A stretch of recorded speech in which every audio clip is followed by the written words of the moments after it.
교독합니다. 창세기 16장입니다. 오늘은 16장 1절부터 16절까지.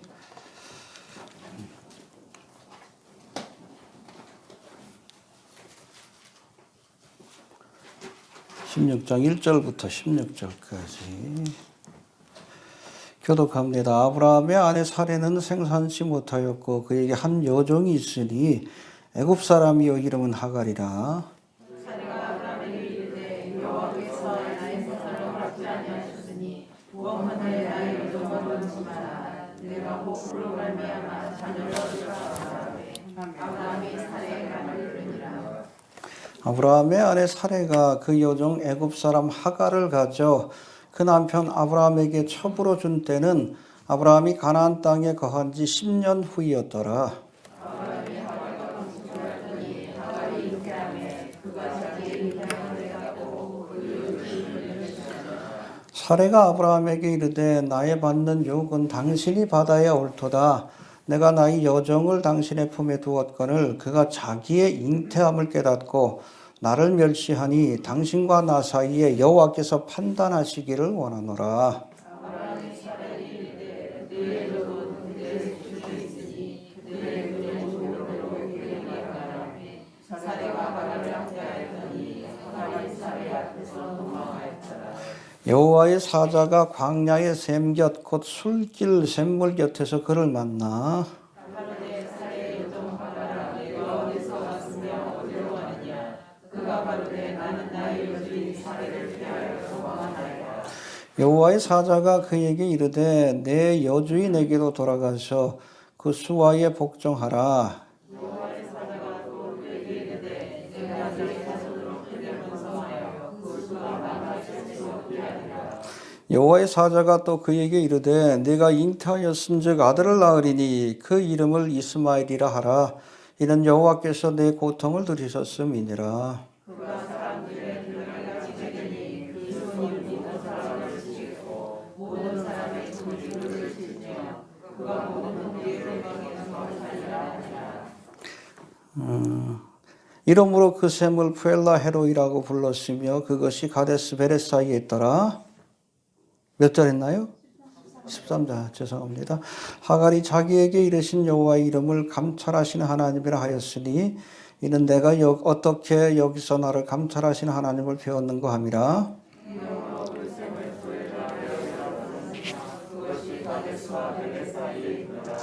하갈이 아브라함의 아들을 낳음에 아브라함이 하갈을 낳은 그 아들을 이름하여 이스마엘이라 하였더라.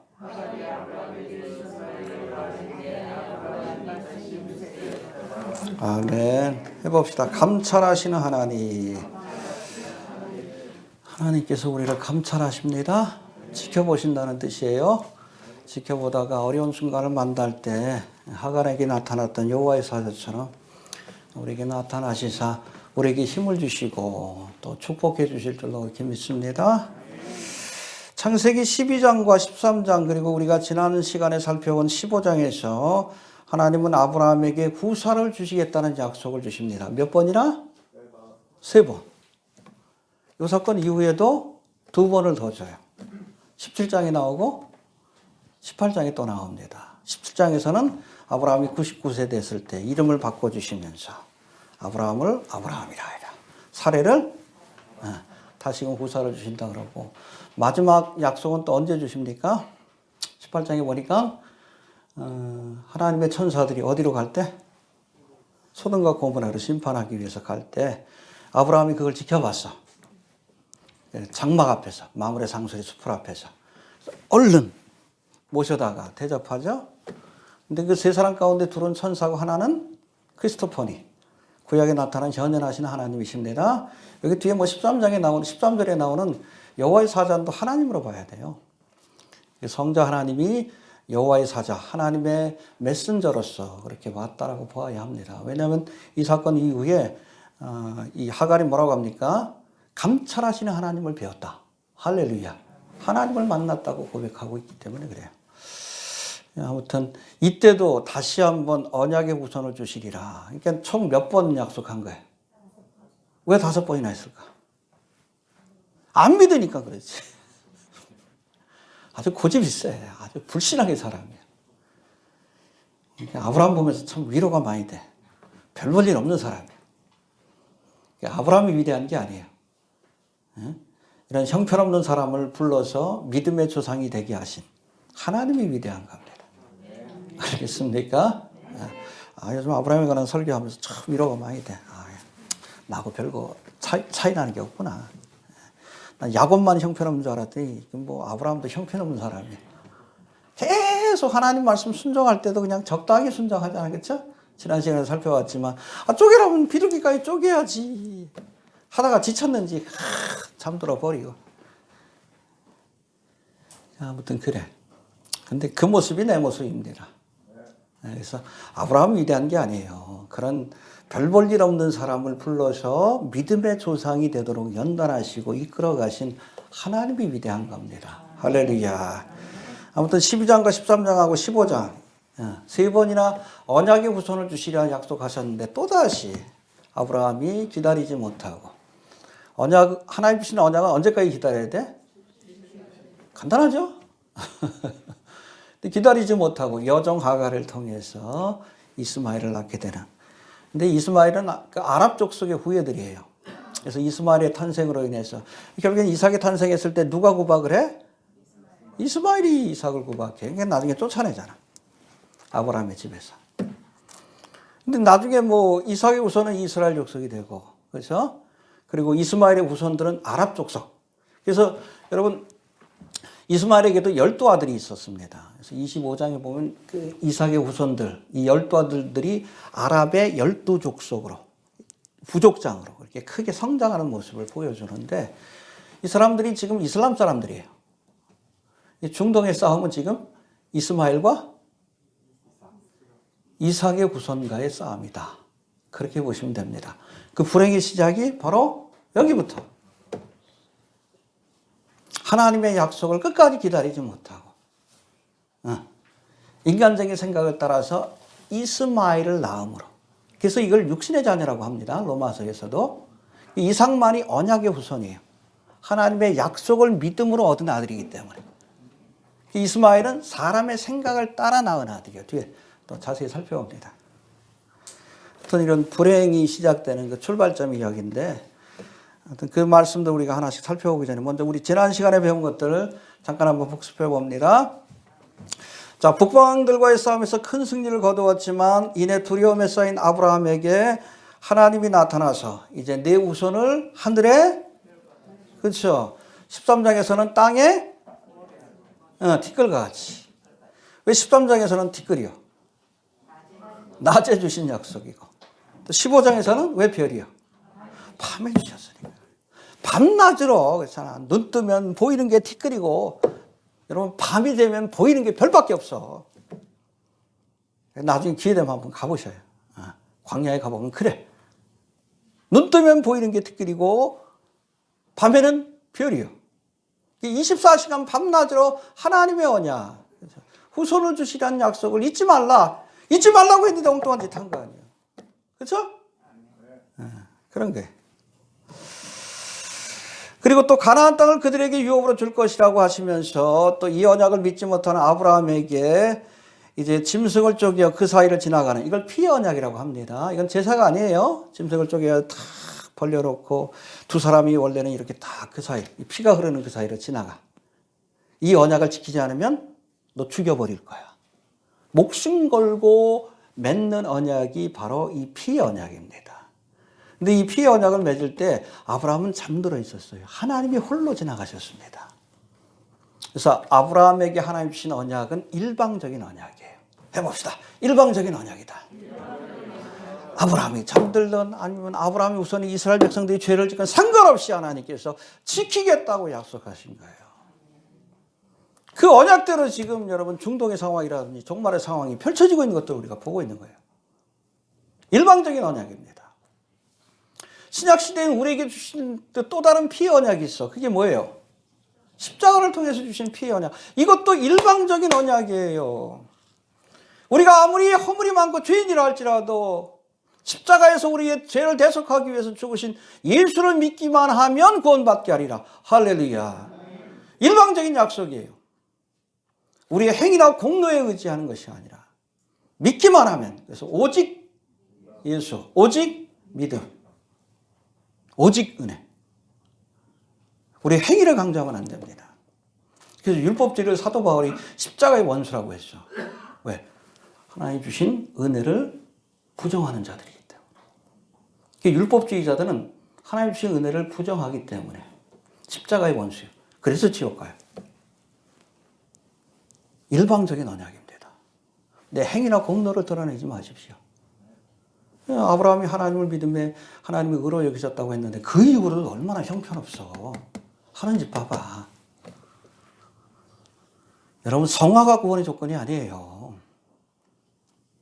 이해가 됩니까? 구원 받았으니까 이제는 거룩한 자녀로 살기 위해서 노력할 뿐이지. 그렇죠?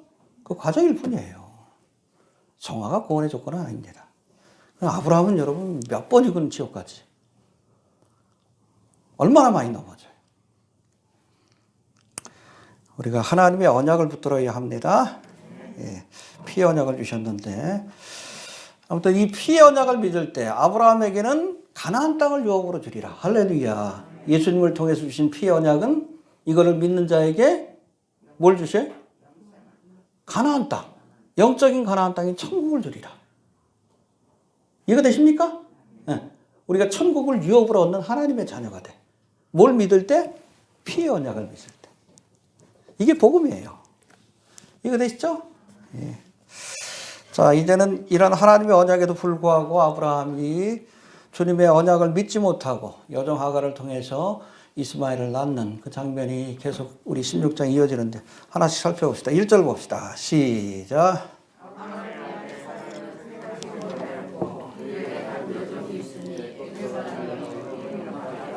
예, 애굽 사람인 하갈이 화해 근원이 되었습니다. 알겠습니까?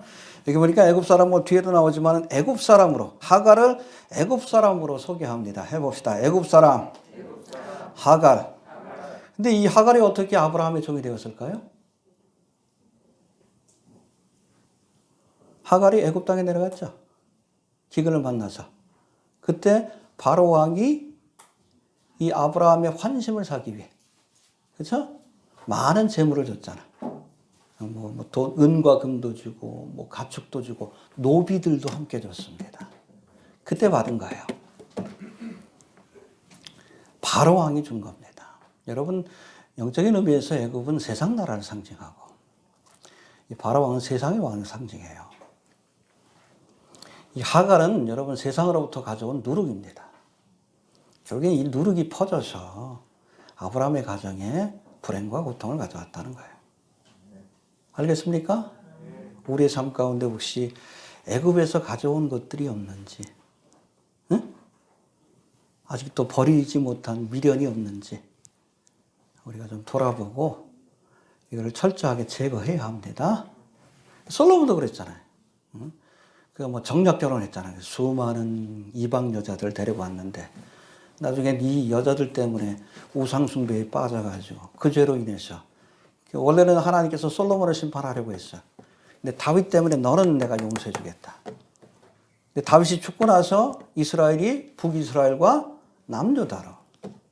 이때도 이방 여인들 때문에 그래요. 하갈이란 이방 여인 때문에 아브라함의 가정에 고통이 찾아왔듯이 솔로몬 때 이방 여인들로 인해서 이스라엘 땅에 고통이 찾아온 겁니다. 하갈이란 누룩을 우리가 제해버려야 합니다. 알겠습니까? 예. 세상으로부터 가져온 거. 우리가 예수 믿었으면 옛사람을 십자가에 못 박고, 알겠습니까? 세상의 누룩은 제거해버려야 합니다. 자, 2절, 3절 봅시다. 시작.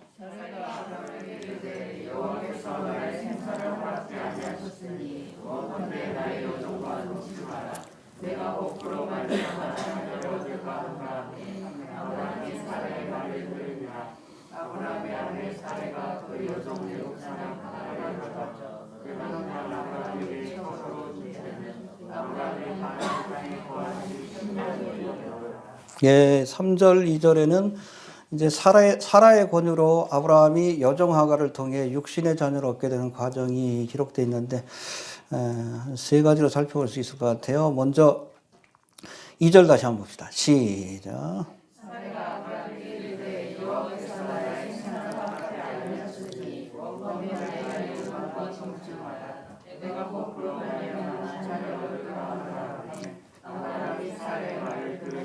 예, 여기서 보니까 아이를 낳지 못한 사라가 아브라함에게 나의 여종과 동침해라. 그래서 아들을 낳으면. 이게 사실은 그 당시에 근동 지역의 풍습이에요. 특별히 애굽 땅에서 행해지던 풍습입니다. 그래서 집주인이, 여주인이 자식을 못 얻으면 여종을 통해서 아이를 낳게 하고 이 아이를 입양해서 자기 아들로 삼는 거예요. 원래는 사라의 아들이 되는 겁니다. 알겠습니까? 출애굽기에 보면 이런 사건이 똑같은 것들이 기록되어 있어. 이런 사건을 통해서 바로의 공주의 아들이 된 모세. 바로 그것이 바로 애굽 땅의 풍수입니다. 그렇죠? 그렇죠? 히브리 종의 아들이지만 자신이 입양해서 자신의 아들로 삼은 거예요. 아무튼 이 풍습은 하나님께서 주신 풍습이 아니라 세상의 풍습이고 애굽의 풍습입니다. 해봅시다. 애굽의 풍습이다. 그래서 여러분 이 세상의 풍습을 따라 세상의 생각을 따라 낳은 이 이스마엘을 언약의 후손이 아닌 육신의 후손이라고 얘기하는 거예요. 이해가 되시죠? 해봅시다. 하나님의 말씀이 아닌 세상의 풍습을 따라 이스마엘을 낳았다. 여러분 하나님의 백성들은 어떤 경우에도 세상의 풍습을 쫓는 자가 아니라 하나님의 말씀을 쫓는 자가 되어야 합니다. 우리 세상의 생각과 세상의 풍습과 하나님의 말씀이 이렇게 서로 대적할 때는 우리가 뭘 따라야 돼? 말씀을 따라야지. 요즘 세상에서는 동성애가 죄가 아니라 그래. 그렇죠? 뭐 얼마 전에 보니까 이제 뭐 미국에서는 XY뿐 아니라 성이 없는 X라는 여권도 나왔대. 남자도 여자도 아닌. 여러분 그게 뭐가 문제가 되는지 아십니까? 그 사람들 여탕 갈 수 있어요. 남자의 생식기를 달고 여탕 갈 수 있어요. 여자 화장실 갈 수 있습니다. 나 X야. 나 남자 아니야. X야. 가는 거예요. 어떻게 막어? 법적으로 막을 방법이 없어. 로세 때 사악한 세상의 풍습. 교회는 노라고 해야 합니다. 아무리 세상에서 동성애가 죄가 없다고 해도 성경은 뭐라 그랬어요? 돌로 쳐 죽이라 그랬어. 죄요. 하나님의 창조의 질서를 부정하는 죄예요. 세상의 풍조를 따르면 안 됩니다. 오늘은 할로윈데이죠. 그렇게 말씀하시면 안 돼. 종교 계획이래. 알겠습니까? 근데 자꾸 요즘 교회 안에 특별히 교회 학교를 중심으로 뭐 학생들을 전도한다는 핑계로 할로윈데이 행사를 하는 데가 있어요. 할로윈데이가 뭐예요? 마녀들의 축제고 고대로부터 인신제사를 드리는 사탄 숭배하는 날이요. 그 풍습을 교회 안에 들여와 전도하겠다고. 그렇게 해서 전도된 사람은 여러분 언약의 후손이 아니요. 이스마엘이에요. 그리스도인이 아니요. 그냥 구경꾼이지. 잘 이해하시길 바랍니다. 또 며칠 전에 제가 글 썼지만 요번 또 할로윈데이 때는 전 세계적인 유행을 한 오징어 게임을 패러디한 오주요 게임? 이야 참 망령된 짓거리예요. 여러분 오징어 게임의 주제는 인신제사입니다. 그 일람이라고 그 주인공 있죠? 그 사람이 뭐 중간에 보니까 전 다 자세히 보지는 않았어. 얘기만 들었어. 부엉이 가면을 쓰고 장면을 보잖아. 부엉이가 뭐요? 몰렉신이요, 몰렉신. 구약에 보면 이스라엘 백성들이 이 몰렉신 앞에 자녀들을 바치는 그게 가나안 땅의 풍습이요. 바로 그것 때문에 하나님께서 가나안 족속들을 다 진멸하라고 하신 거예요. 근데 진멸하지 않고 남겨뒀는데 남겨두고 나서 이제 이스라엘 백성들도 이 몰렉신을 섬기는 하나님께서 참을 수 있는 한계가 거기까지 인신제사까지 드리면 어떻게 해? 예레미야서에 봐봐요. 그 죄 때문에 하나님께서 이스라엘을 심판하겠다. 예루살렘이 바벨론에 의해서 무너지고 여러분 거룩했던 성전이 그렇잖아요. 하나님께서 무너뜨려 버리시잖아요.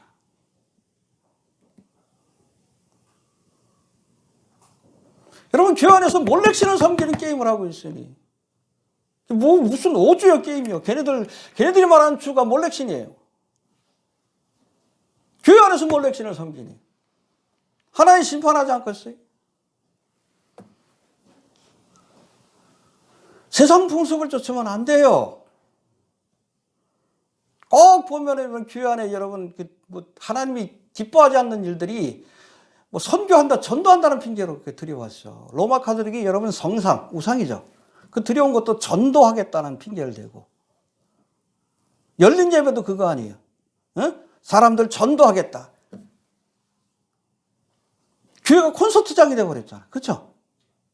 이게 무슨 교회예요? 오징어 게임이나 하고 몰렉신을 섬기고 인신제사를 흉내내고. 세상의 풍조를 따르면 안 됩니다. 여러분, 내가 거룩하니? 거룩하다는 것은 히브리어로 카도시인데 구별하다는 뜻이에요.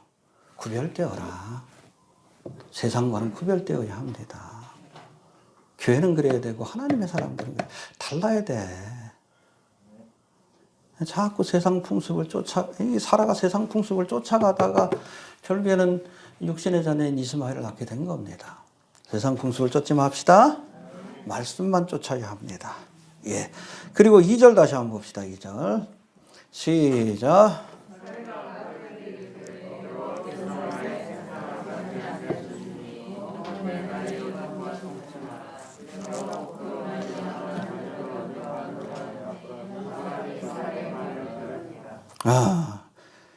참 그렇잖아요. 해봅시다. 아브라함이 사레의 말을 들으니라. 여러분, 아브라함은 그 집안의 영적인 가장이에요. 누구 말을 들어야 합니까? 하나님의 말을 듣고 사례를 꾸짖어야 합니다. 근데 이게 역전돼 버린 거예요. 영적인 질서가 뒤집힌 거예요. 사라의 말을 듣고 하나님의 말씀을 거역한 거예요. 누구하고 똑같아? 아담하고 똑같잖아. 아브라함이 아담의 후예예요. 똑같아. 어쩜 그렇게 똑같은지. 여러분, 하나님께서 세우신 영적인 질서가 있어요. 영적인 지도자는 위로는 하나님의 말씀을 듣고 밑에 있는 사람들이 하나님의 말씀대로 그렇게 교훈하고 가르칠 책임이 주어져 있는 겁니다. 이것이 뒤집힐 때, 오히려 세상의 말을 듣고 하나님의 말씀에 불순종할 때, 그때 하나님의 심판이 찾아온다는 것을 우리가 잊지 않길 바랍니다. 이 마지막 때를 알리는 블로그 사역을 하다 보니까 여기저기서 진리를 확인하기 힘든 정보들을 듣게 되는데, 그때는 어떻게 해야 합니까? 하나님의 말씀으로 정보를 분별해야 돼요. 그게 순서입니다. 근데 어떤 경우에는 세상 정보를 가지고 들어보니까 그렇다고 하나님의 말씀을 왜곡하는 사람들이 있어. 그렇죠? 사라의 말을 듣고 하나님의 말씀에 불순종하는 사람들이 있어요. 여러분 잘 들으세요. 하나님의 말씀을 가지고 세상 정보의 진리를 판별하는 사람이 하나님의 사역자입니다. 그렇지 않고 세상 정보를 가지고 하나님의 말씀을 판별하고 왜곡하는 사람들은 음모론가예요. 그게 이단입니다. 뭐 백신 맞으면 지옥 간다? 성경 어디 나와 있어? 여러분 백신이 뭐 사고 파는 기능이 있어요? 위치 추적 기능이 있어요? 응? 이거 맞으면 짐승이 돼? 그 이스라엘 사람들 다 짐승된데? 지금 4번째 맞고 있는데? 그 이스라엘이 민족적으로 회개할 거란 하나님의 말씀 거짓말이네? 왜 정보를 가지고 하나님의 말씀을 판별합니까? 말씀을 가지고 정보를 판별해야지. 이 원칙을 잃어버리면 음모론가예요. 이해가 되셔요? 인포메이션을 더 중요시 여기기 때문에. 그건 하나님의 사람이 아니요. 그런 여러분 글이나 영상은 보지도 말고 듣지도 말아요. 사기꾼들이요. 이단들이요. 백신 맞으면 지옥 간다는, 어디 성경 말씀 가지고 나를 설득해봐. 내가 설득이 되면 나도 똑같이 얘기할 테니까. 아무리 봐도 설득이 안 돼. 지금 뭐 7년 대환란이요? 아니잖아. 짐승이 나타나야 짐승의 표가 나오는 거지. 짐승의 표로 가기 위한 과정이에요. 여러분 ID 2020 왜 백신 패스에 얘네들이 이렇게 목숨을 겁니까? 기승전 백신 아니요. 백신 패스고. 모든 세계인들에게 ID 그렇잖아요. 신분증을 줘야 그래야 그 사람들을 관리 통제하는 거예요. 마지막에는 AI 컴퓨터가 연결되는 칩을 통해서. 지금의 베리칩이나 베리칩의 업그레이드된 형태가 될 거라고 보는 겁니다. 백신은 아니에요. 백신 가지고 위치 추적 불가능합니다. 물건을 사고 파는 거 불가능해. 24시간 컴퓨터를 통해서 감시하는 거 불가능합니다. 짐승의 표가 될 수가 없는 거예요. 성경에 나와 있는 말씀대로 확인해 보면. 이 순서가 바뀌면 안 돼. 말씀을 가지고 세상을 판별해야지. 세상의 정보를 가지고 하나님의 말씀을 판별하려고 하면 그게 이단이요. 음모론가예요. 알겠습니까? 이것 때문에 뭐 최근까지도 같이 사역했던 사람들하고 관계가 끊어졌어요. 베리집에 가는 그릇은. 집사님하고도 관계가 끊어졌어요. 왜? 백신 맞으면 지옥 간다고 하는데 어떻게? 또 문서선교 사역하시는 장로님하고도 끊어졌어. 그 양반이 이상한 책을 보내줬어요. 몇 달 전에 이영조 목사라는 사람이 쓴. 응? 그 내용이 뭔가 하면 이 백신을 맞으면 우리가 이게 짐승으로 변해가지고 컴퓨터에 조종을 받는 인간이 된대. 그러니까 그럴듯하게 써놨어요. 마치 공상과학 소설처럼. 근데 성경 말씀으로 우리가 그걸 판별해야지. 그건 아니잖아요. 그러니까 결론이 뭔가 하면 백신 맞으면 지옥 간다는 거예요. 그래서 그랬지, 그 장로님한테. 이 책하고 제 책을 어떻게 같이 저거 합니까? 그 대구 간 책이 그쪽으로 한 8박스 갔는데, 제가 그래서 돌려달라고 그랬어요. 그 양반하고 관계 끊던지, 나하고 관계 끊던지. 보내오셨더라고. 어떻게? 같이 갈 수 없잖아. 그게 끝이 다른 이단이에요. 알겠습니까? 네. 백신 문제로 이렇게 갈라지잖아. 우리가 좌로나 우로나 치우치지 말아야 합니다. 백신의 위험성을 알려야 돼. 저도 거부하고 반대합니다. 얘들의 어젠더기 때문에. 그러나 백신 맞으면 지옥 간다. 그건 말도 안 되는 소리예요. 백신 맞으신 분들 계시잖아. 그렇잖아요. 권하지는 않지만 그러나 어쩔 수 없는 상황에서 맞는 분들 계시지. 그분들 교회는 못 나오게 해야 돼. 그들 주장이면. 그렇죠? 말도 안 되는 소리예요. 여러분, 하나님의 말씀으로 세상을 판별해야지. 세상의 기준을 가지고 하나님의 말씀을 판별하면 그것이 이단입니다. 자, 우리가 이 원칙을 잊어버리지 않기를 바랍니다. 또 아브라함이 육신의 자녀 이스마엘을 낳게 된 세 번째 원인은 인내하지 못했기 때문입니다. 해봅시다. 기다리지 못했다. 3절에 보니까 3절 한번 다시 봅시다. 시작.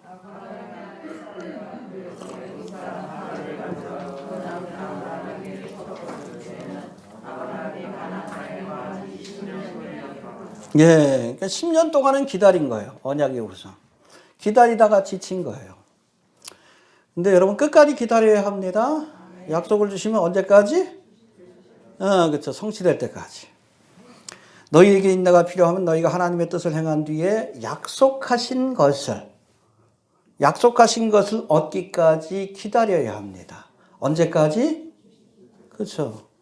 또 마지막 때를 알리는 사역을 하는데 우리가 언제까지 기다려야 돼? 10년밖에 안 됐어요? 10년이 고비요, 아브라함도? 10년에 넘어진 거예요? 나중에 언제 주셔? 100세 때. 몇 년 만에? 25년 지나면 그때 저한테 좀 불만을 얘기하세요. 알겠습니까? 그 전에 오실 것 같아. 10년 만에 고비가 온 거예요. 근데 여러분 진짜 믿음은 끝까지 기다리는 겁니다. 해봅시다. 끝까지 기다리자. 사실은 예수님께서 부활 승천하실 때 다시 오리라 재림에 대한 약속을 주셨어요. 사도행전 1장에. 그러니까 여러분 초대교회 성도들은 그 약속이 자신들 당대에 이루어질 줄로 믿었어요. 그래서 만날 때마다 뭐라고 인사해? 그래서 빨리 주님 오셨으면 좋겠다. 그걸 지금 언제까지 하고 있는 거예요? 2000년 동안 하고 있는 거예요. 그러니까 뭐 지쳐가지고 사람들이 그냥 한두씩 떨어져 나가니까 베드로후서에서 사도 베드로가 뭐라고 합니까? 죽게는 그 말이 그래서 한 거예요. 이틀밖에 안 지났잖아. 2000년.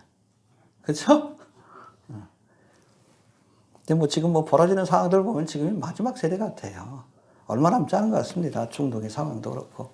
뭐 짐승의 표 기술도 이렇게 펼쳐지고 적그리스도의 세력들도 본격적인 활동을 시작하는 거 보면 지금 그 유럽에서 G20 열리고 있죠.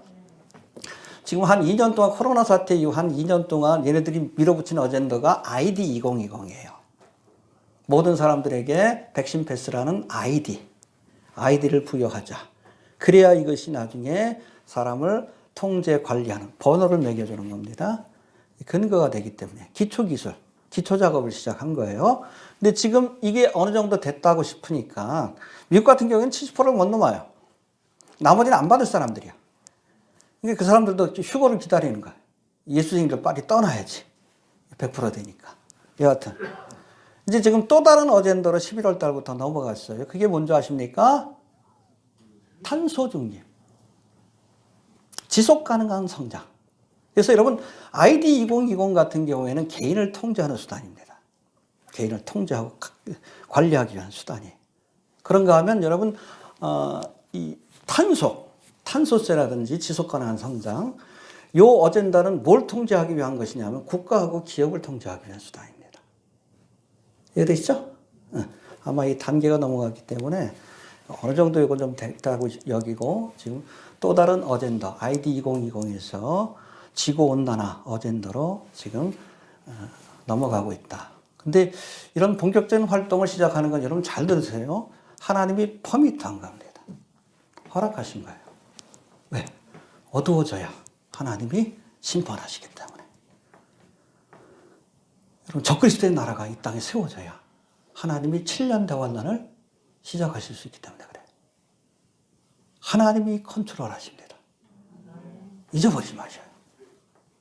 자꾸 여러분 어둠의 세력들이 이 땅을 뭐 이렇게 컨트롤하는 줄로 착각하니까 아니요. 얘네들도 그렇잖아요. 욥을 시험할 때도 하나님의 허락을 받고 했어요. 야, 제3만 건드려. 그 이상 못했어. 야, 육신을 치되 그러나 목숨을 살려둬라. 그 이상은 못했어요. 딱 하나님이 허락하신. 하나님이 허락한 겁니다. 왜 허락하셨는가? 주님이 오셔서 심판하시려고. 그만큼 휴거의 때가 가깝다는 증거입니다. 할렐루야. 얼마나 기뻐. 아무튼 그렇습니다. 반드시 성취가 될 겁니다. 그때까지만 기다립시다. 이틀밖에 안 지났어요? 2000년밖에 안 지났어요? 알겠습니까? 블로그 사역도 10년밖에 안 지났어요? 고비가 올 때이긴 하지만 끝까지 인내할 수 있게 되길 바랍니다. 인내하지 못하면 불행의 단초가 되는 이스마엘을 낳을 수밖에 없어요. 이해되시죠? 네. 그래서 뭐 그런 유명한 설교도 있어요. 해봅시다. 서두르면 몰라요? 기다리는 자에게 이삭을 주시는 거예요. 이삭은 행복과 기쁨의 근원이야. 아브라함의 가정에. 기다리시길 바랍니다. 반드시 약속의 자손 예수님이 다시 오실 겁니다. 믿습니까? 예. 자, 이제는 이 하갈이 잉태하면서부터 아브라함의 가정에 갈등이 시작이 돼요. 이 갈등은 지금까지 이어지고 있습니다.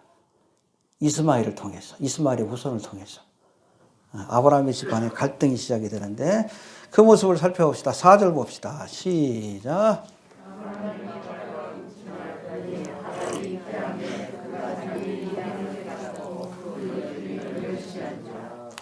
잘 들으세요. 세상 풍습을 따라 후사를 얻기 위해 아브라함의 하갈을 첩으로 드릴 것을 권면했던 사라에게 멸시가 찾아왔습니다. 결국 사라가 하나님의 말씀을 불순종함으로 세상 사람에게 멸시를 당하기 시작한 거예요. 여러분 하나님의 백성이라 할지라도 하나님의 사람들이 주님의 말씀에 불순종하면 세상 사람들에게 책망과 멸시를 당합니다. 대표적인 것이 요나예요. 하나님께서 어디 가라 그랬어. 이제 내려가서 하나님의 말씀을 전해라. 근데 전하기 싫어. 왜? 국가적인 원수니까. 그러니까 니네로 안 가고 요바에서 야, 저기 요바는 인천항 같은 항입니다. 항구. 응? 지중해인 항구인데 어디로 가는 배를 탔어요? 다시스는 땅끝이야. 지금의 영국이라고 이렇게 보고 있어요. 그 배를 탔어요. 그냥 아예 반대편으로 간 거야. 하나님 그냥 놔두시나 풍랑을 보내가지고. 배 안에 있던 이방인들이 죽을 것 같으니까 다, 야, 니들이 믿는 신에게 좀 기도 좀 해라. 근데 요나는 뭐 하고 있었어? 뱀장에서 쿨쿨 자빠져 자고 있어. 그러니까 선장이 기가 막히게, 야, 이놈아, 네가 믿는 하나님께 좀 기도 좀 해봐라. 하나님의 사람이 불순종의 길을 가니까 세상 사람들에게 책망을 당한 거야. 지금 한국교회도 그렇잖아. 응? 왜 교회가 정치에 관여합니까? 가이사의 것은 하나님의 것은 종교 분리의 원칙을 주님께서 분명히 천명하시고, 예수님도 독립운동 안 했어요. 열심당원 가룟유다가 했지. 그 원칙을 우리가 지켜야지. 왜 정치에 목숨 걸어? 그 세상 사람들한테 조롱당하는 거다 아니에요. 정강훈이. 그렇지 않아? 왜 조롱을 당해요? 하나님의 말씀에 불순종하니까 그런 거예요. 선지자의 역할을 해야지. 왜 정치에 관여해? 정당 만들겠다 그러고. 권력에 미친 녀석들이요. 그런 목사들 때문에 한국교회 전체가 여러분 조롱을 당하고 멸시를 당하는 거예요. 말해야 될 때도 말도 못하고, 그렇죠? 응? 하도 여론이 안 좋으니까.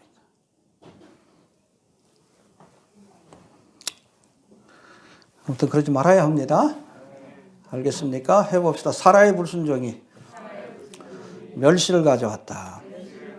예, 5절 넘어갑시다. 시작. 나의 받은 용은 당신보다 크다. 내가 나의 영을 당신의 품에 두었거늘 그가 자기의 유쾌함을 깨닫고 나를 멸시하니 당신과 나 사이에 여호와께서 판단을 주리로다. 판단하면 살아가지 못했지. 그렇잖아요? 적반하장 아니에요? 여호와께서 판단하시길 원하는 길티. 사라가 잘못한 거지. 누가 잘못해? 아브라함은 좀 멍청한 거고. 그렇잖아요. 사라가 아브라함에게 여종하고를 통해 후손을 얻자고 권했음에도 임신한 하갈이 자신을 멸시하자 아브라함을 탓했어. 아브라함을 탓할 게 아니에요. 누굴 탓해야 돼? 자기 탓 아니에요. 내 탓이로소이다. 그렇죠? 여러분, 어떤 문제가 있을 때 자꾸 그 문제의 원인을 남 탓을 하면 안 돼. 조상 탓이니 누구 탓이니. 창세기 3장에도 그렇잖아. 응? 하나님께서 왜 선악과 먹었냐 그랬더니 아브라함이 누구 탓했어? 응? 누구 탓했어? 하나님을 탓했어요. 하나님이 내게 주신 저 여자. 하나님 탓하고 하와를 탓했어. 하와는 또 누구를 탓했습니까? 하나님이 지으신 뱀. 하나님 탓하고 뱀 탓했어. 그런다고 해결되는 게 아니에요. 내 탓이로소이다. 그래야 문제가 해결이 돼요. 내 잘못을 우리가 솔직하게 고백하고 회개해야지. 해봅시다. 아브라함이 아니라 내 탓이다. 그래야 되는 거예요. 정말 그리스도인이라면. 그럴 수 있게 되길 바랍니다. 여러분 보세요. 이 다윗의 위대한 점들이 뭐 여러 가지가 있지만 우리아의 밧세바를 범하고 그 남편을 죽였을 때 나단 선지자가 죄를 책망하잖아. 근데 그 말씀도 우리가 쭉 읽어보면 한 번도 밧세바를 탓한 적이 없어요. 근데 탓할 만하잖아. 왜 거기서 뻘거벗고 목욕을 해? 그렇잖아요. 궁전에서 다 내려다보는데. 밧세바가 유혹한 거예요. 이해가 되십니까? 얼마든지 탓할 수 있잖아. 저 여자가 나를 유혹했습니다. 근데 안 그랬어. 한 번도 밧세바를 탓한 적이 없어요. 그게 다윗의 위대함이에요. 내가 죄인이로소이다. 내 탓입니다. 남 탓한다고 문제 해결될 게 없어요. 내 잘못을 인정하고 책임지라고 해야지. 알겠습니까? 예. 6절 넘어갑시다. 시작.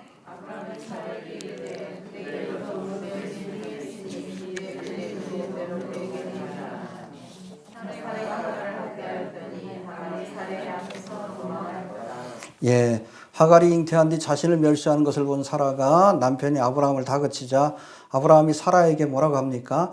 그대의 여종은 그대의 수중에 있으니 그대 눈에 좋은 대로 그에게 행하라. 비록 자신의 아이를 잉태했지만 이때 여러분 하갈은 종이 아니에요. 첩입니다. 부인이에요. 또 다른 부인인데 그럼에도 불구하고 사라에게 하갈을 그렇게 주관할 수 있는 권세가 있다는 것을 인정해 줬어. 어찌 보면 그 하갈을 통해서 아들을 얻으려고 했지만 그것이 뭔가 잘못됐다는 것을 아브라함이 깨달은 거예요. 여러분, 우리가 실수할 수 있습니다. 아브라함처럼, 하갈처럼. 그때 우리가 돌이켜 회개하려고 해야 합니다. 그래야 문제가 빨리 해결되는 거예요. 알겠습니까? 예, 이어지는 말씀, 우리 7절부터 이제 구박을 받던 이 하갈이 도망을 칩니다. 우리 7절 한번 봅시다. 6절, 7절 봅시다. 시작.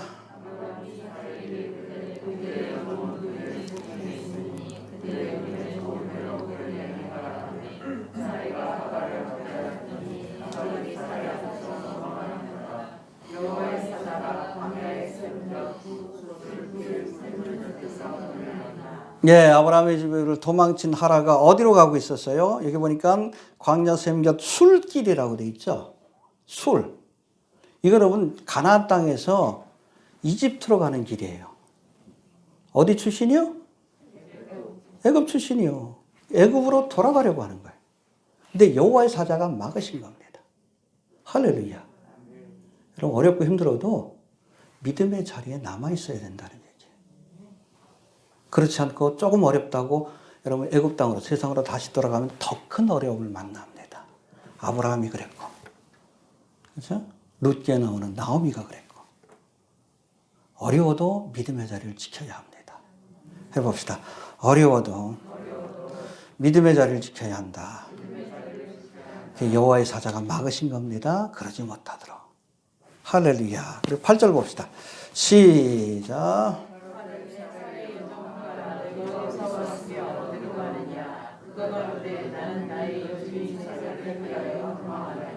예, 그러니까 뭐라고 권면합니까? 9절. 시작.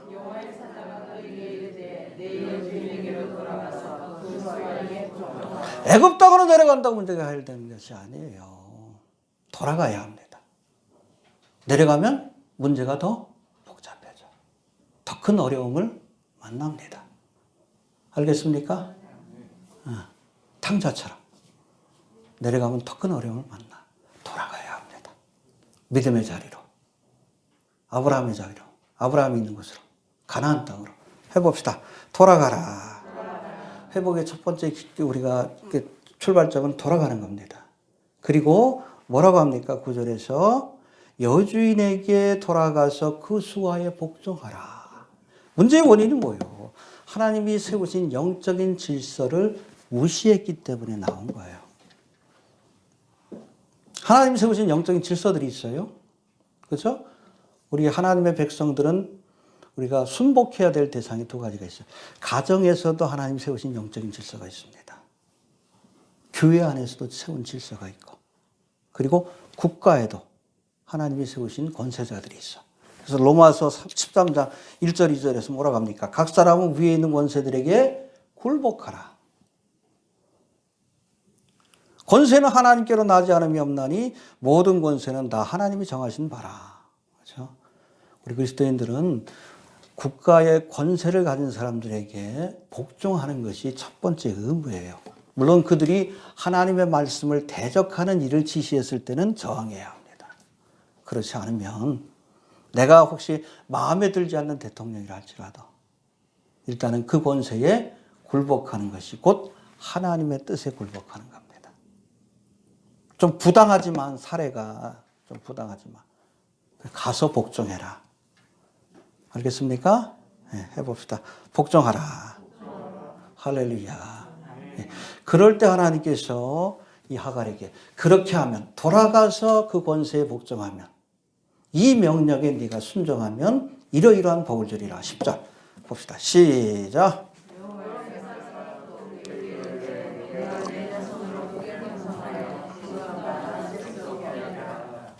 예, 해봅시다. 돌아가서 그 권세에 복종하며 축복하여 주리라.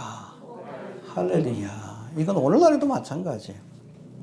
우리가 하나님의 은총과 축복을 받으려면 돌아가라는 주님의 말씀에 순종해야 합니다. 순종해야 되고 하나님이 세우신 영적인 권세에 복종해야 합니다.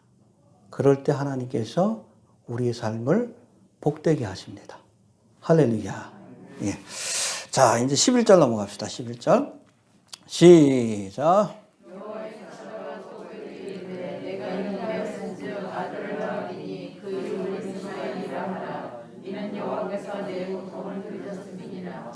예, 요거 보니까 뭐 생각나는 말씀이 있죠? 마태복음에 나오잖아요. 아들을 낳으리니 그 이름을 예수라 하라. 비슷해. 마리아에게 했던 이 수태고지하고 비슷해요. 근데 여기서 여호와의 사자라고 되어 있는데 하나님의 메신저라는 뜻입니다. 근데 여기서의 여호와의 사자는 단순한 천사가 아니라 뒤에 13절에 보면 이 만남 뒤에 이 하갈이 뭐라고 고백해? 내가 감찰하시는 하나님을 만났다. 하나님이십니다.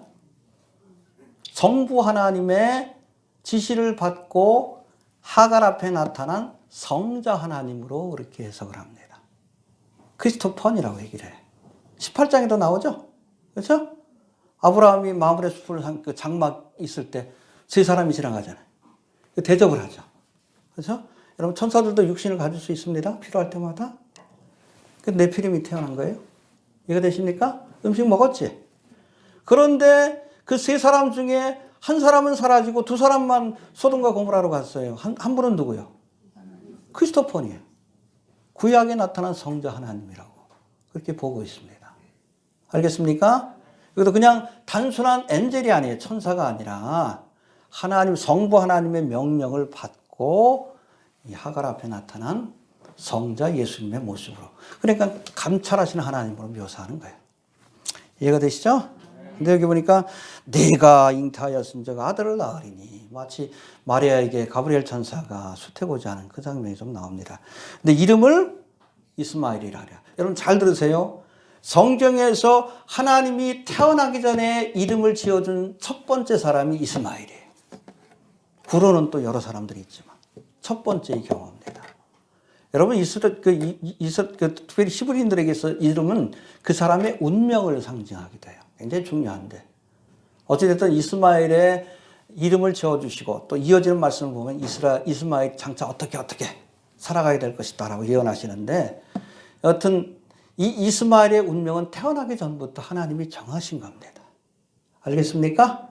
예, 그렇게 보시면 됩니다. 자, 이 태어날 아이의 이름을 해봅시다. 이스마엘. 무슨 뜻입니까? 이건 이샤마하고 엘이 합쳐진 단어예요. 엘은 하나님이에요. 근데 이샤마에서 샤마는 듣는다. 그러니까 God listen. 하나님이 듣는다. 그런데 이가 붙으면 미래형입니다. 그러니까 God will listen. 하나님이 너의 기도를 들으시고 아들을 줄 것이다. 이스마엘이에요. 이거 되시죠? 한나가 기도해서 얻은 아들은 사마엘. 그게 사무엘이에요. 똑같아요. 이건 미래형이 붙은 거예요. 여하튼 하나님께서 하갈의 기도를 들으시고 이스마엘을 주신 겁니다. 할렐루야. 그래도 환난의 때 하나님을 찾고 기도하면 우리의 기도를 들으시고 응답해 주십니다. 사무엘을 주시고 이샤마엘을 주시는 거예요. 이해가 되시죠? 환난 날엔 고난 중에 기도했더니 하나님이 들으셨다. 이게 첫 번째 응답이에요. 자, 그리고 우리 10절부터 12절까지 보면 이 하나님께서 장차 하갈에게 주실 이스마엘에 관한 예언의 말씀이 5가지가 나옵니다. 이 예언의 말씀들이 4,000년의 역사 속에서 이루어져 왔고 지금까지도 성취되고 있어요. 한번 봅시다. 거기에 대해서 먼저 10절 한번 봅시다. 10절 시작.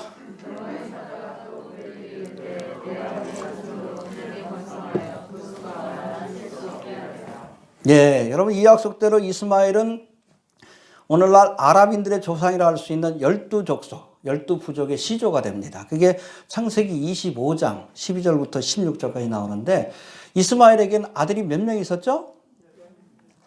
잘하시네. 12아들이.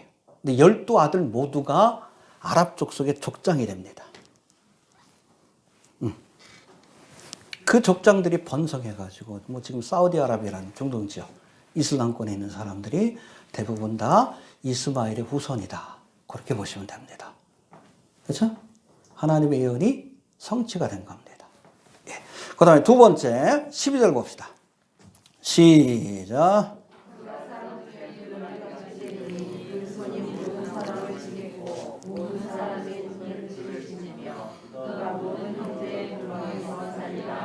예, 여기 보면 네 가지 예언이 또 나오는데 첫 번째 그가 사람 중에 들나귀 같이 되리라. 해봅시다. 들나귀 같이 되리라. 들나귀는 히브리어로 페레라고 돼 있는데 이건 발이 빠르고 길들여지지 않으며 들에서 자유롭게 뛰노는 야생 나귀. 이건 결코 길들여지지 않는 짐승이라고 합니다. 아랍 족속들이 그잖아요. 자유분방하게 살았어요. 지금도 그래. 지금 뭐 성지순례 갈 때 보면 이 아랍 사람들이 있는데 이 사람들은 국경도 없대. 요르단 갔다 이스라엘 갔다 지네들 마음대로 왔다 갔다 한대. 목축을 하니까. 들나귀 같아요. 지금까지도 그래요. 이게 이스마엘 후손 아랍 족속들의 특징입니다. 들나귀 같으리라. 그리고 두 번째는 그 손이 모든 사람을 치게 했고. 해봅시다. 그 손이 모든 사람을 치게 했고. 가는 곳마다 그냥 호전적에 쌈박질을 하는 거예요. 심지어는 지네들끼리도 쌈박질. 12개 부족들이 막 싸우고. 그러니까 한 나라를 만들지 못했어요. 왜? 지네들끼리도 쌈박질 하니까.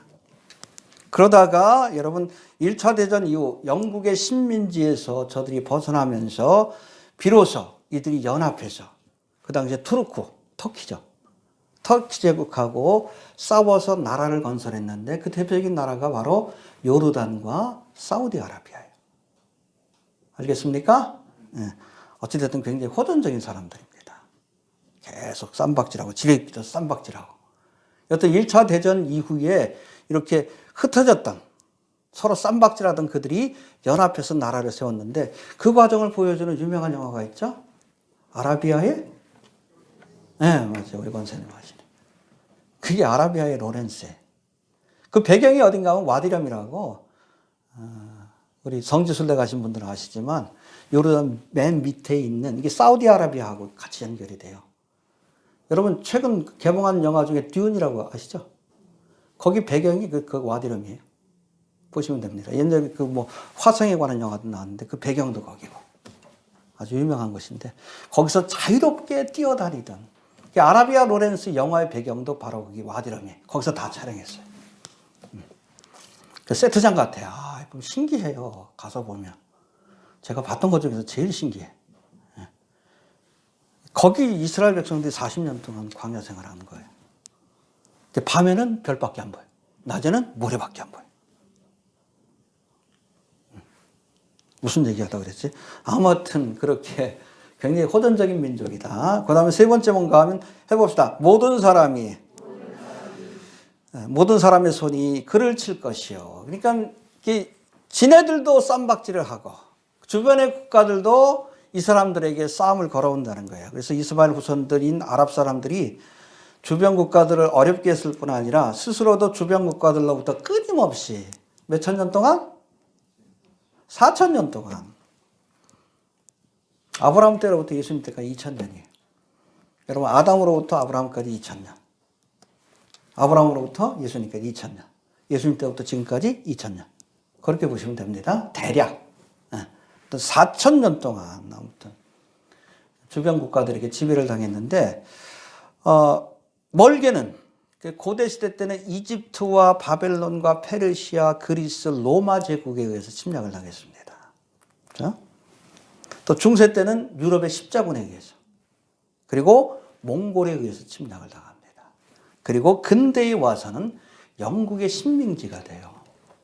식민지가 되었다가 1차 대전 때 아라비아 로렌스가 바로 그 영화에 나와 있듯이 서로 흩어졌던 아랍 사람들이 함께 모여서 독립운동을 함으로 아랍의 국가들을 세웁니다. 그 대표적인 것이 바로 요르단과 사우디아라비아라고 보시면 됩니다. 알겠습니까? 예. 그 예언이 지금까지 성취가 되고 있어요. 머릿속에 그려봐야 합니다. 그리고 마지막 예언이 뭡니까? 12절부터 다시 한번 봅시다. 마지막 예언. 시작.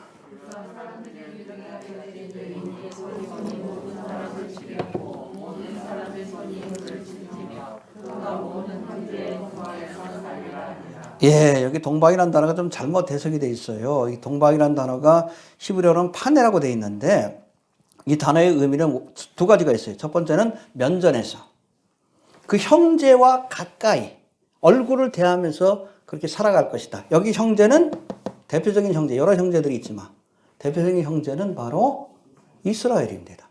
중동 국가들이 쭉 둘러서고 있잖아요. 아랍의 후손들이. 면전에서라는 뜻이 있고, 두 번째는 대항해서, 대적해서.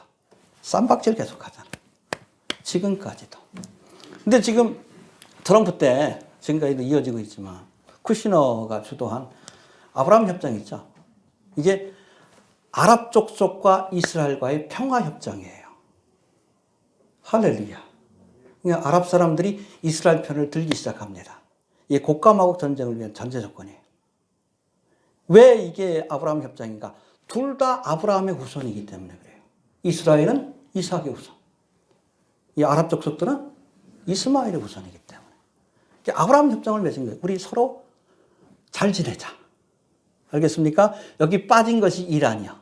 이란은 여러분 아랍 족속이 아니에요. 페르시아 족속입니다. 터키. 터키에도 아랍 족속이 포함되어 있긴 하지만 아랍 족속과는 좀 달라요. 다른 민족들이 많이 섞였습니다. 그렇죠? 그렇게 되는 거예요. 그러니까 주변에 있는 요르단과 사우디아라비아는 이 전쟁에 참여하지 않습니다. 할렐루야. 그게 아브라함 협정이고, 이 아브라함 협정이 맺어진다는 것은 그렇죠. 지금까지는 서로 대적했지만 1차, 2차, 3차, 4차 중동 전쟁은 아랍 족속이 포함된 전쟁이었지만 평화의 무드가 지금 조성되고 있어요. 그리고 그 외 터키, 이란, 러시아가 포함이 된 이 북방의 군대가 이스라엘을 치려고 하는데 그게 바로 성교의 예언대로 진행되고 있는 겁니다. 할렐루야. 재밌죠? 4,000년 전에 주신 예언이 지금까지도 실현되고 있는 거예요. 정확하게 아랍 족속에 관한 예언. 7년 대환란 때 이슬람도 제가 보기에는 민족적인 회개 역사가 나타나지 않을까. 저는 그런 기대가 있어요. 레프트 비하인드에도 그런 좀 비슷한 내용들이 나옵니다. 그러길 바래. 그렇잖아요. 네. 그래야지. 그렇죠? 이스라엘 형제 국가인데. 좀 그러길 좀 위해서 기도합시다. 여하튼. 자, 이제는 마지막으로 부엘라 헤로이 우리 13절 14절 봅시다. 시작.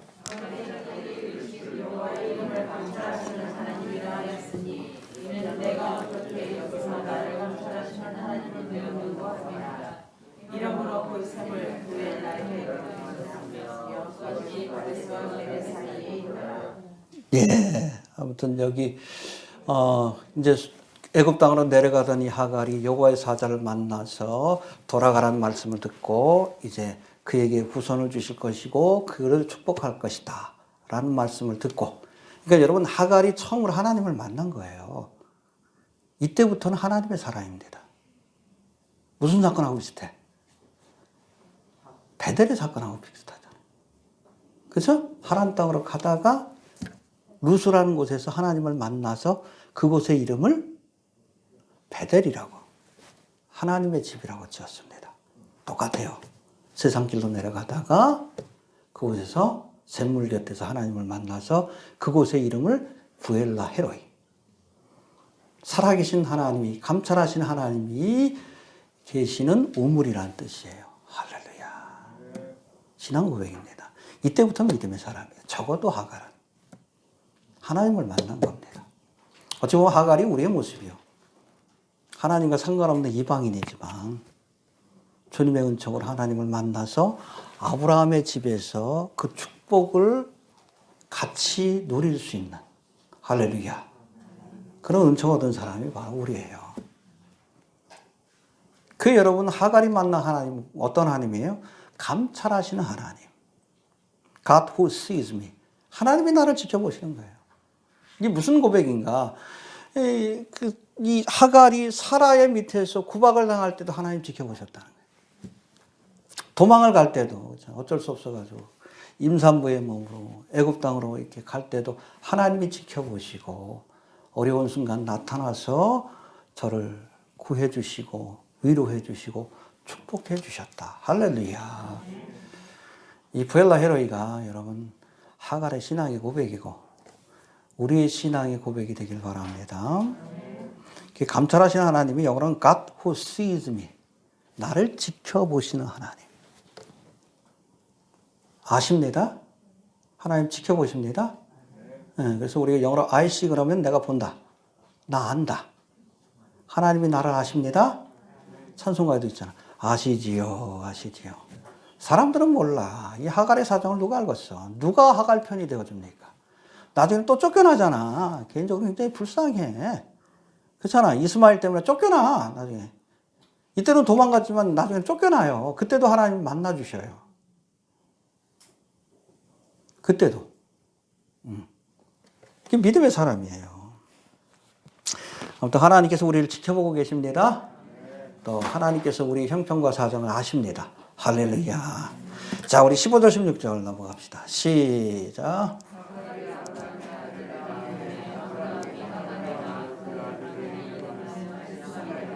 예, 잘 들으세요. 여러분, 하갈이 자식을 낳았으면 원래는 아브라함이 이름을 줘야 돼. 그런데 하나님이 하갈에게 주신 이름대로 이름을 줬어요. 이건 여러분 아브라함에게 무슨 믿음이 있었기 때문에 이 아이의 운명은 하나님이 책임진다는. 그러니까 자기가 이름을 져준 게 아니에요. 그렇죠? 요셉도 마찬가지예요. 마리아에게 아들을 낳으리니 이름을 예수라 하라. 그렇죠? 근데 요셉이 그 말씀을 따라 아이를 낳고 나서 본래는 요셉이 이름을 져야 되는데 이름을 예수라고 졌습니다. 예수의 운명을 하나님이 책임진다는 것을 고백한 거예요. 똑같아요, 아브라함도. 여러분, 이스마엘과 마찬가지로 하나님께서 우리의 삶을 책임지고 우리의 운명을 책임진다는 것을 믿으시길 바랍니다. 알겠습니까? 우리 성도의 삶은 하나님께서 책임져 주시는 거예요. 우리의 운명은 하나님의 손에 있습니다. 세상을 두려워할 필요 없어요. 이거 됩니까? 세상 사람들 뭐 이러면 내가 죽을까 어떻게 잘못될까 자꾸 두려워하는 사람들이 있는데 아니요. 하나님이 장중에 붙들고 계십니다. 이스마엘의 운명을 하나님께서 쥐고 있듯이. 그렇잖아요. 하나님께서 우리의 운명을 그렇죠? 쥐고 주님의 경륜과 섭리를 따라 인도하신다는 그런 믿음을 아브라함이 그렇게 믿은 거예요. 그러니까 이스마엘의 운명을 하나님께 맡긴 거예요. 우리도 우리의 삶의 운명을 누구에게? 내 염려를 하나님께 맡겨버리라. 하나님께 우리의 운명을 맡기시길 바랍니다. 그게 믿음이에요. 아무튼 이렇게 이스마엘을 낳을 때가 86세. 10년 동안 기다리다가 인내하지 못하고 육신의 자녀 이스마엘을 낳게 되었다. 이후로 벌어지는 여러 가지 사건들이 이어지게 되는데 하나하나씩 좀 살펴보도록 하겠습니다. 자, 정리합니다. 하나님의 말씀으로 아내인 사라를 가르쳐야 할 아브라함이 반대로 사라의 말을 듣고 세상적인 풍습을 따라 여종 하갈을 통해 후손을 얻으려고 하다가 그 가정과 언약의 후손 이삭에게 큰 고초를 가져온 이스마엘이라는 육신의 자녀를 낳았습니다. 여러분 어떤 경우에도 우리가 하나님의 약속을 끝까지 붙드는 그런 성도가 되시길 바랍니다. 세상 사람의 말을 듣지 말고 세상 풍조를 따르지 말고 하나님의 말씀만 붙들고 가야 돼. 그렇지 않으면 어려움을 겪습니다. 하갈이 여주인 사라의 박해를 피해 애굽으로 내려가다가 여호와의 사자를 통해 잉태된 아이에 관한 예언의 말씀과 함께 부엘라 헤로이 어려운 순간에 저를 감찰하시는 하나님을 만났습니다. 할렐루야. 만나주실 겁니다. 비록 이방 죄인이라 할지라도 만나주시고 우리의 운명을 책임져 주시고 그렇게 하실 겁니다. 그러려면 돌아가야 돼. 애굽 땅으로 내려가지 마시고 어려워도 믿음의 자리에 돌아가서 하나님의 말씀에 순종하고 영적인 질서를 존중할 때 하나님께서 우리의 삶을 축복해 주실 줄로 그렇게 믿습니다. 아무튼 부엘라 헤로이의 하나님이 감찰하시는 하나님이 나의 하나님이 되길 바랍니다. 할렐루야. 우리 주신 말씀 붙들고 기도합니다. 하나님 은혜를 감사합니다. 오늘도 귀한 말씀을 통해 주여 하가